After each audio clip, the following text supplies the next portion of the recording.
Xiaoyan membentangkan tangannya dan tersenyum. Jika kamu berpikir kamu memiliki kemampuan, kamu dapat datang dan mengeluarkan tantangan kapan saja. Mata Yao Sheng secara bertahap menjadi lebih gelap. Dia segera mengambil langkah maju yang lambat. Aura yang kuat tiba-tiba melonjak keluar dan langsung menyapu seluruh area. Aku sudah berjanji pada Fei Er untuk mengajarimu dengan baik. Anggap dirimu tidak beruntung karena telah bertemu denganku hari ini. Sudut mulut Xiaoyan juga terangkat menjadi senyum tebal. Dia mengambil langkah maju yang berat. Tangannya bergetar sedikit dan penguasa hitamnya sudah muncul, mengayunkannya pada Yao Sheng di kejauhan. Yao Sheng memandang Xiaoyan yang berulang kali auranya melonjak. Tangannya berputar dan doci warna biru merembas keluar. Hanya dalam beberapa saat, sekelompok penghalang air muncul membungkus Yao Sheng dari atas ke bawah. Tatapan Xiaoyan masih dingin melihat perubahan Yao Sheng. Kakinya tiba-tiba mendarat di tanah dan terdengar suara petir bergemuruh. Tubuhnya berubah menjadi bayangan hitam dan menembak eksplosif ke arah Yao Sheng seperti hantu. Hanya beberapa kedipan, dia sudah muncul di atas Yao Sheng. Kekuatan penguasa hitam di tangannya melonjak eksplosif sekali lagi, menghantam kepala Yao Sheng. Dengan cepat, kedua tangan Yao Sheng menari. Doci warna kehitaman dengan cepat melonjak keluar, membentuk jaring air di atas kepalanya. Peng, dua kekuatan meletus. Meskipun penguasa hitam benar-benar terhenti, kekuatan yang terkandung di dalamnya masih membuat kepala Yao Sheng pusing sesaat. Wajahnya langsung menjadi jelek. Dengan auman marah, tangan kanan Yao Sheng tiba-tiba melengkung, membentuk sebuah cakar yang tajam. Kemudian menembus udara, merobek ke arah Xiaoyan yang melayang di depannya. Dengan ledakan, tangan Xiaoyan menarik penguasa hitam keluar dari jaring air yang lengket. Tubuhnya berputar sekali di udara, sebelum kakinya yang terbungkus doci warna hijau dengan kejam bertabrakan dengan cakar Yao Sheng. Peng, terdengar suara rendah teredam. Keduanya dengan cepat mundur kembali. Sesaat kemudian, Yao Sheng dengan kasar menginjak tanah dan menstabilkan tubuhnya saat Xiaoyan mendarat dari udara.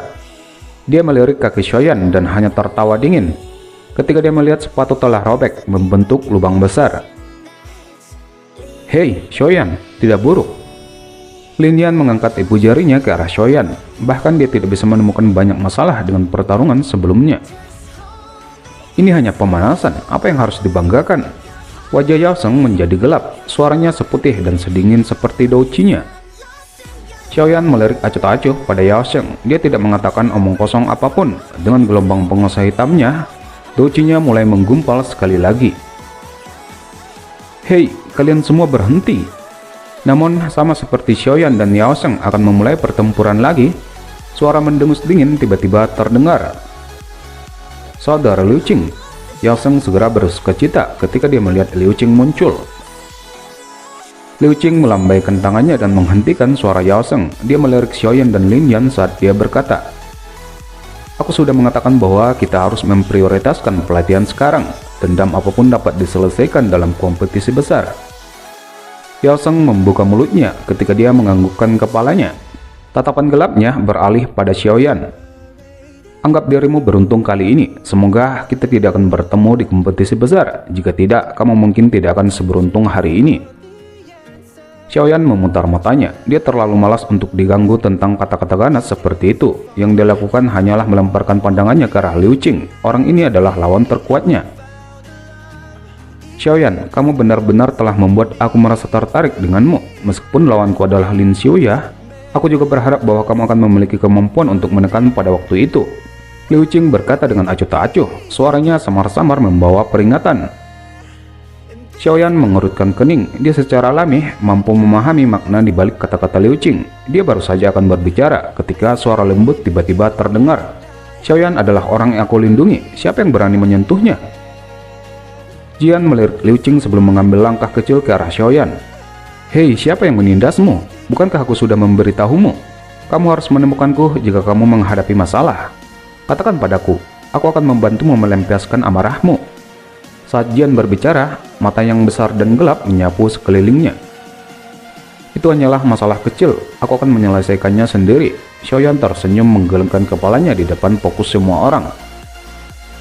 Ekspresi Liu Qing menjadi sedikit lebih tenang ketika dia mendengar kata-kata Xiaoyan. Jika Xiaoyan berbicara dengan nama Yao Sheng, sepertinya Jian akan segera menariknya dalam pukulan. Jian mengerutkan kening ketika dia mendengar ini. Dia berbalik dan menatap Xiaoyan. Jangan berpikir bahwa kamu bisa berhenti memperbaiki Danwan untukku di masa depan dengan tidak mengizinkanku untuk membantumu. Xiaoyan tidak tahu harus tertawa atau menangis saat dia menggelengkan kepalanya. Dia kemudian mengusap kepala Jian di bawah tatapan semua orang. Kamu dapat yakin bahwa aku tidak akan kembali pada janjiku. Yang perlu kamu lakukan adalah membawa bahan obat dan datang mencariku. Kirim orang itu terbang dengan tamparan. Sebuah suara bergumam lembut menyebar di antara kerumunan manusia. Namun tentu saja, acara yang mereka antisipasi untuk dikirim terbang adalah sesuatu yang tidak mungkin terjadi pada Xiaoyan. Jian kemudian hanya menggelengkan kepalanya dengan cara yang tidak menyenangkan dan menepuk tangan Xiaoyan. Tangan Xiaoyan yang menggosok juga berhenti dengan rasa malu setelah menjadi fokus dari begitu banyak mata. Dia segera menariknya dengan cara yang canggung. Liu Qing mengeluarkan batuk kering. Sejak Jian muncul, itu tidak mungkin lagi baginya untuk mengeluarkan peringatan lagi.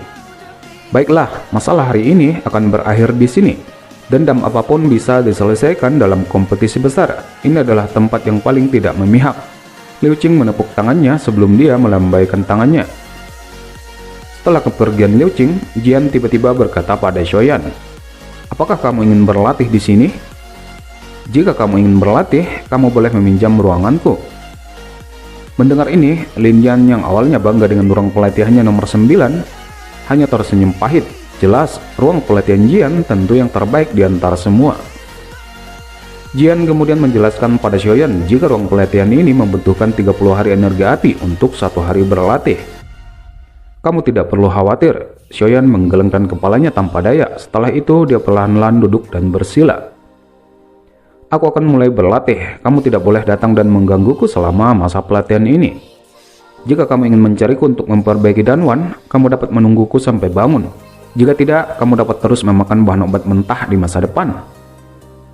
Ancaman Xiaoyan jelas memiliki efek yang sangat besar pada Jian. Oleh karena itu, kepalanya segera mengangguk. 5 hari penuh telah berlalu sejak Xiaoyan telah memasuki ruang pelatihan nomor 1. Manfaat yang dia dapat selama 5 hari ini secara alami orang pasti akan tahu. Memasuki hari ke-7, Xiaoyan akhirnya mengundurkan diri dari kondisi pelatihannya. Kebetulan dia bertemu Jian yang telah menunggu di tempat ini selama setengah hari dengan ramuan obat di tangannya. Xiaoyan tersenyum malu ketika dia melihat cara yang tidak menyenangkan dari Jian sebelum buru-buru untuk menerima ramuan obat, kemudian membantu Jian memperbaikinya. Setelah selesai menyempurnakan Danwan untuk Jian dan istirahat selama 1 jam, Xiaoyan sekali lagi kembali ke platform batu dan mulai menutup matanya lagi. Melihat ini, Jian hanya bisa bergumam dan menggelengkan kepalanya. Dasar orang gila. Kemudian Jian hanya bisa keluar dari ruang pelatihan sekali lagi. Rencana Xiaoyan saat memasuki menara sampai awal kompetisi besar, namun persis ketika pelatihannya mencapai hari ke-15, suatu kejadian tak terduga muncul di menara.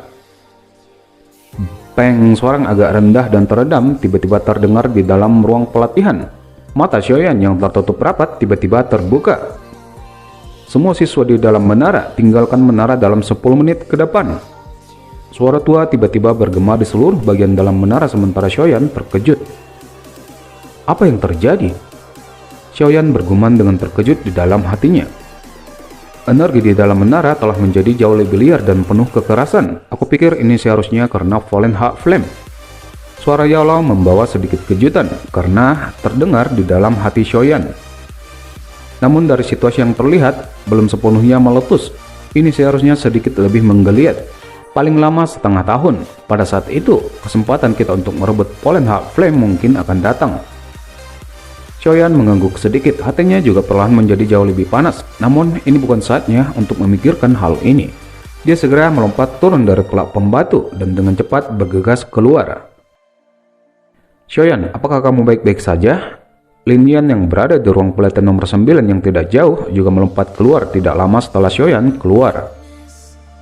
Xiaoyan mengangguk, kemudian tatapannya tiba-tiba diarahkan pada pintu besi hitam gelap di ujung lorong dengan 2 matanya yang sudah berubah menjadi sepasang mata hijau. Oleh karena itu, semua aktivitas dalam kegelapan muncul dalam tatapannya. Di dalam ruangan itu, api tak terlihat muncul seperti peri yang liar menggeliat. Itu tampak seperti gunung berapi yang meletus saat dia melonjak dengan eksplosif dan melesat menuju puncak menara. Segel kaca kecil. Lusinan suara tua terdengar dari dalam kegelapan hitam. Segera setelah ini, energi yang besar muncul. Akhirnya itu membentuk tirai cahaya warna-warni, dan api tak terlihat bertabrakan dengan tirai cahaya. Permukaan tirai cahaya seperti gelombang air di bawah tabrakan api tak terlihat. Kelihatannya hampir akan pecah, namun itu berhasil bertahan di bawah api tak terbentuk yang sangat menakutkan. Kalian semua teman kecil tidak tahu luasnya langit dan bumi. Tetua pertama telah meminta kalian semua untuk segera meninggalkan menara. Mengapa kalian semua masih menunda? Sama seperti mata Shoyan benar-benar terfokus pada tabrakan ganas, seruan rendah tiba-tiba terdengar. Dia segera menarik api hijau di matanya. Kemudian mengikuti Lin Yan dengan cepat meninggalkan menara. Aku bertanya-tanya apakah para tetua dapat menekan pemberontakan Fallen Hak Flame kali ini. Shoyan mengerutkan kening sambil menatap ke dalam menara. Tenang, pemberontakan Fallen Hak Flame kali ini tidak dianggap sangat kuat. Selain itu, para tetua Akademi Dalam bukanlah orang biasa. Dengan tutup pertama yang bertanggung jawab, Fallen Hak Flame ini akan mengalami kesulitan untuk melepaskan segel. Ya Allah tersenyum dan menghibur hati Shoyan yang tegang. Shoyan hanya diam-diam menghela napas lega ketika dia mendengar Ya Allah berbicara. Ayo pergi, Shoyan. Tidak ada gunanya terus tinggal di sini. Para tetua akan menyelesaikan masalah ini. Lin Yan di samping tiba-tiba berbicara. Shoyan merenung sejenak sebelum segera menggelengkan kepalanya. Bagaimana dia bisa pergi sekarang? Oleh karena itu, dia sembarangan mencari alasan dan mengulur-ulur waktu. Lin Yan hanya bisa tersenyum tak berdaya ketika dia melihat Shoyan tidak mau pergi. Baiklah, aku akan kembali terlebih dahulu. Ingat, jika kita bertemu dalam kompetisi, kamu dapat melupakan tentang aku menahan diri. Meskipun Shoyan saat ini cemas, dia masih tersenyum pada Lin Yan. Beberapa saat kemudian, tempat yang awalnya sangat ramai menjadi kosong. Hanya Shoyan sendiri yang masih berdiri di atas pohon di luar menara. Matanya tertutup saat dia merasakan pertukaran intens di dalam menara yang membuat orang tertegun. Setelah kebuntuan berlanjut hingga matahari terbenam, dia akhirnya bisa merasakan bahwa energi liar dan kekerasan di dalam menara mulai melemah secara bertahap. Sepertinya para tetua telah berhasil. Shoyan tertawa lembut. Dia menurunkan batu besar yang ada di hatinya, namun tepat ketika tubuhnya berputar di atas pohon, dia tiba-tiba menegang. Tatapannya tercengang saat dia melihat seorang pria tua berjubah hitam yang tergantung di udara sambil meliriknya. Kamu seharusnya telah melihat dan merasakan aktivitas di dalam menara sebelumnya, bukan? Jantung Shoyan langsung berdebar ketika mendengar ini. Jika aku menjawab bahwa aku benar-benar melihatnya, akankah tetua ini melakukan semacam perbuatan kotor seperti membunuh seseorang untuk membungkam mereka untuk menjaga rahasia? Namun pada saat ini, pria tua berjubah hitam di depan Shoyan tiba-tiba membuka mulutnya. Kamu seharusnya Shoyan, bukan? Dikabarkan bahwa ada hubungan yang sangat samar antara api surgawi. Aku pikir alasanmu bisa merasakan situasi yang tidak biasa kemungkinan karena api surgawi di dalam tubuhmu. Kata-kata orang tua berjubah hitam segera menyebabkan Shoyan terkejut, namun dia langsung lega. Aku memang sedikit merasakan, namun tampaknya ada lapisan segel khusus di menara. Kamu tidak perlu khawatir, aku tidak punya niat untuk menyalahkanmu. Mata pria tua berjubah hitam dipenuhi dengan senyum samar ketika dia merasakan kecemasan di hati Shoyan. Namun, aku ingin mengingatkanmu bahwa kamu tidak boleh memberitahu orang lain tentang masalah ini di dalam menara. Shoyan buru-buru mengangguk dan segera menangkupkan tangannya. Bolehkah aku tahu siapa tetua ini? Aku Sucian, pemimpin antara para tetua. Biasanya mereka memanggilku sebagai tetua pertama. Seperti yang diharapkan, Shoyan bergumam dalam hatinya. Teman kecil, kamu mungkin dapat merasakan beberapa perubahan yang tidak biasa di dalam menara. Saat ini kami masih dapat menekannya untuk sementara. Namun, ini bukan solusi jangka panjang. Oleh karena itu, aku berharap kamu akan meminjam tangan di masa depan. Wajah Sucian tiba-tiba serius ketika dia berbicara dengan Shoyan. Bahkan dengan kekuatan semua tetua tidak dapat menekannya. Aku hanya memiliki kekuatan Doling. Apa gunanya? Wajah Shoyan langsung tertegun ketika dia mendengar ini. Kalian yang memiliki api surgawi adalah seseorang yang tidak bisa diukur berdasarkan kekuatan biasa. Sucian tertawa. Kamu juga tidak perlu takut. Belum pasti apakah kami akan membiarkanmu untuk bertindak. Ini hanya skenario terburuk. Shoyan hanya bisa tersenyum pahit. Baiklah, aku akan melakukan yang terbaik pada waktu itu. Kata-katamu benar-benar membuatku yakin. Sucian tersenyum ketika melihat wajah Xiaoyan yang pucat pasi. Akademi dalam tidak akan menyalahgunakanmu jika kamu benar-benar mampu menekannya. Kami akan membiarkanmu puas dengan apapun yang kamu inginkan, terlepas dari apakah metode Qi, teknik Do, formula obat. Aku ingin Polen Half Flame, bisakah kamu memberikannya padaku? Xiaoyan bergumam di dalam hatinya, namun wajahnya bertindak terkejut saat dia buru-buru mengangguk. Baiklah, aku tidak akan terus menahanmu di sini. Selain itu, masih ada 4 hari lagi untuk kompetisi besar peringkat kuat. Kamu harus bekerja lebih keras. Kamu akan mendapatkan cukup banyak manfaat jika kamu bisa masuk 10 besar. 10 besar adalah semua orang di puncak Doling. Bagaimana aku bisa masuk dengan kekuatan seseorang yang baru saja memasuki kelas Doling? Xiaoyan tersenyum canggung dan menjawab, "Kamu orang yang licik. Jangan beri aku tatapan bingung itu. Aku tahu persis seperti apa kekuatanmu. Baiklah, aku juga memiliki hal-hal lain untuk dilakukan. Ingat, kamu harus masuk ke dalam 10 besar." Wajah tua Sucian menunjukkan senyum ke arah Xiaoyan. Tubuhnya yang tergantung di udara tiba-tiba mulai menjadi ilusi. Sesaat kemudian dia benar-benar menghilang. Xiaoyan menghela napas setelah Sucian menghilang. Dia mengendurkan tangannya yang terkepal erat. Itu basah dengan keringat. Sungguh tak terduga bahwa kekuatan orang ini sebenarnya sekuat ini. Dari penampilan auranya, kemungkinan bahwa Yunsan tidak dapat berbanding dengannya. Xiaoyan sekali lagi menghela napas dalam hatinya saat dia melompat turun di atas pohon. Setelah itu dia bergegas ke gerbang pan di bawah langit yang semakin gelap.